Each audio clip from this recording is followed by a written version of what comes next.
Hello， 大家好，我是冰糖。首先祝大家五一节快乐呀！然后之前不是一直有小伙伴在问我的账号吗？问我多少原石了，怎么玩的，接下来准备抽谁啊，等等等等一系列问题。那么正好最近原神也比较无聊，我也没有什么攻略可以做的，就借着这个机会吧，挑了10个大家问的比较多的问题，统一回答一下啊。等新版本开了，我可能就再没有时间给大家细说了。咱们还是先来叠一下盾啊。我不是来晒的，真不是啊！我这个垃圾号也没有什么好晒的，丢到大街上都不一定有人能看得上。UP 我只是想通过我自己的账号，通过我的游戏思路告诉大家，不氪金玩好一个游戏真不难，前提是要思考。先汇报一下账号目前的情况吧。氪度180块钱，消费了6张月卡，除此以外没有任何付费行为。买这6张月卡是为了氪星皮肤，如果不是为了这个皮肤，米哈游不可能挣到我1分钱。从2020年9月15号开服至今，一个每日一个活动都没有落下，大地图100%全清啊！遗漏的宝箱有，但是不多，主要是集中在蒙德和璃月地区。深渊是满星的，累计16金，其中 UP 池连歪带保底一共14个，常驻池2个，一个77一个鸟枪。UP 池一共抽了8个池子，全都是灵命，因为我只抽灵命。1.2 的甘雨， 1.3 的克勤胡桃， 2.0 的神里灵华， 2.1 的雷电将军， 2.4 的钟离， 2.5 的8重神子， 2.6 的温迪。其中温迪池歪了7期以后就不抽了，手里拿着大保底等须弥。剩余原石73003，粉球19个，蓝球28个，金币6500万，树脂45个。OK， 汇报完毕。接下来 UP 我将列出大家问的比较多的10个问题，开始一一解答。第一，这么多金光还这么多原石，你是一条欧狗吧？我甘雨池80发小保底，克勤池120发大保底，胡桃池80发小保底，灵华池30发小保底，雷神池80发大保底，钟离池160发大保底，8重神子池160发大保底，温迪池80发小保底歪了不抽了。我的所有抽卡记录账号里面都有发过啊，如果不信可以自己去查阅。除了灵华那次我发了之后删掉了，至于为什么删呢，懂的都懂好吧。那么请问这也算欧吗？啊，我实际上就灵华池欧了1次呀，玩了600天了，我还不能欧1次吗？如果说连我这种情况都算欧的话，让真正的欧皇情何以堪呀？让那些200-300发满命的欧皇往哪儿坐呀？我这个号592天了，马上600天了，有这么点金光很过分吗？不夸张的说，各位可以随便去找一个开服的老玩家，绝对比我金光多。我这纯粹是拿时间熬出来的，是靠着我一个每日一个活动都没有落下，一点一点干出来的。就像古人说的一样，勤能补拙是良训，一份辛苦一份财。玩游戏也是一样的，即使运气不好，手底下勤快一点，一样也可以玩好游戏的。第二，不花钱哪来的5星角色啊？建议下一个游戏玩玩，或者把游戏卸载了不要玩了。第三，不花钱如何玩好原神？攒原石只有这一条路，不管是每日委托还是活动还是大地图，把能搜刮到的所有原石都攒着，然后等自己想要的角色就行了。平民的每一颗原石都是很珍贵很珍贵的，绝对不能乱抽池子啊，不然就把自己的号玩废了。XP 档就多抽灵命，只抽自己喜欢的角色就行了啊，反正这个游戏的难度也很低，灵命也是可以打满深渊的。强度档就多抽专武，多抽人权角色的增幅命座，这样游戏体验就会大大提升。既想要XP还想要强度，趁早氪金，别折磨自己。详细的思路可以观看一下 UP 我这个1周年总结的视频啊，这里面有更详细的讲解。本期呢就不占用时间了。第四，你的金币为什么这么多？其实并不是我金币多，而是我角色太少了。角色少，金币必然就多，因为没有东西养。角色多，金币必然就少，因为要养的东西太多了，这是一个正常的反比，很多玩家都是这样的。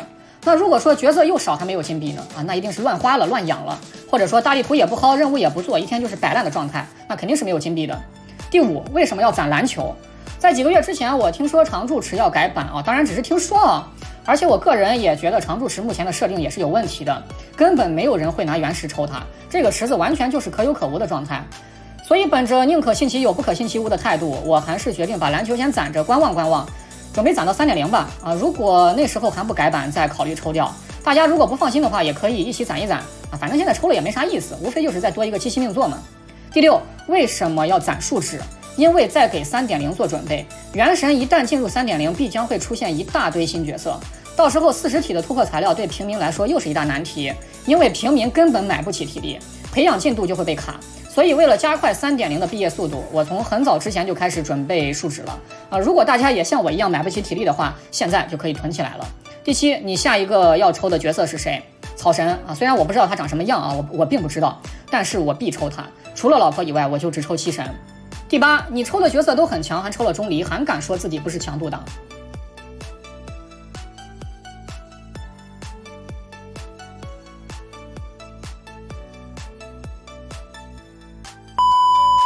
说真的，这件事情我已经解释腻了。其实并不是我专挑强的抽，只是我喜欢的老婆恰好有那么几个强的而已。而且我抽角色都是在卡池第1天就抽的，我也不知道他强不强，我就是一个单纯的死颜控罢了。我只是单纯的喜欢看美女，美女看得多了，我心情就好了。当然了，有强的就肯定有不强的啊，看看8重神子，再看看克行，3皇冠，这不是爱情是什么？如果说我真的是一个强度党，那么 1.3 的鱼龙灯咒强抽大保底克行是根本解释不通的。至于为什么抽钟离，我解释过了，我是一个7神收集者不过得先抽老婆，等老婆稳了以后再补7神。这也就是为什么我 1.1 和 1.5 都没有抽，直到 2.4 才补上钟离的原因。第9，那为什么温迪歪了以后又不抽了？因为当时温迪歪了之后剩的原石就已经不多了只剩下6万多了。如果继续抽下去，再吃一个80发，那么我的原石储备将不足以支撑我进入 3.0， 就不够我到了须弥霍霍的了，懂吧？懂我意思吧？所以为了稳妥起见，考虑再三，我决定暂时放弃温迪，先进须弥，等温迪下次复刻的时候继续再抽。第10，为什么不愿意给游戏氪金？你不支持国产游戏吗？因为穷，因为没钱。我支持国产游戏，但是谁又能支持我呢？我也是一个平头老百姓呀，我也需要生活呀。我给游戏充一个648，那么就意味着我过日子要少一个648，一个月就能挣那么几千块钱。媳妇儿等着要钱，将来孩子等着要钱，老人生病了还得要钱。但凡是一个稍微有点责任心的男人，都会收敛起来自己的欲望，都会明白有些东西自己要不得了。如果不是因为克勤长得实在是太好看了，甚至连那几张月卡我都不会充。OK， 那么以上就是对大家疑问的一些答复了。其实说白了2句话就可以概括：首先要学会克制欲望，不能见一个爱一个，那是氪老的玩法。平民氪不起金，就只能挑着抽，从不喜欢的里面挑喜欢的，再从喜欢的里面挑特别喜欢的，这就是穷人的生存之道。其次要学会规划比如说 UP 我自己，当大家还在 2.4 快乐元夏宫的时候，我就已经在规划须弥了，因为我知道到期已经结束了，已经没剩下多少东西了。当然了，我这个规划过于超前了，但是正所谓运筹帷幄之中，决胜千里之外，只有做好了前期的战略部署，才能在日后使自己立于不败之地。但是大家实际上很难像我一样做到如此超前的规划因为你不够穷，只有当你足够穷的时候，你才会去考虑这些事情。大家只要能简单规划1到2个版本内的角色 UP 可能性即可，不需要知道具体的时间，因为也不可能知道，只要大概知道自己想要的角色在哪个版本就行了可以像 UP 我一样列一个版本规划表，或者直接抄我的作业也行。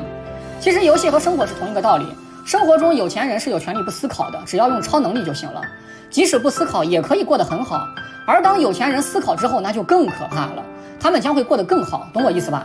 对有钱人来说，只有过得好和更好的区别，但是穷人不可以不思考。我们已经很穷了，我们没有不思考的资本。如果不思考，那我们就鸡了。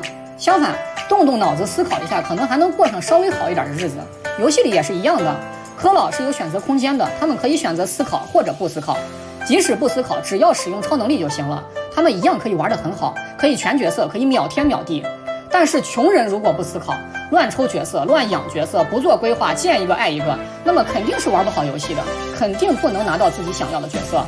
希望大家在看完本期视频，看完我的账号之后，都能有所启发，不管是对大家今后的生活也好，游戏也罢，都能有那么一点点的帮助。生活中穷人有穷人的活法，游戏里面也是一样的，只要善于思考，即使没有钱，即使不够欧，穷人一样可以玩得很好。这就是我作为一个穷人的生存之道。OK， 那么本期内容就先到这里了。视频制作也不容易光是脚本就写了足足5000多个字，剪了整整3天的视频，不看功劳也看苦劳。希望能得到大家一个免费的关注3连仪表支持。我们下期见 ，respect。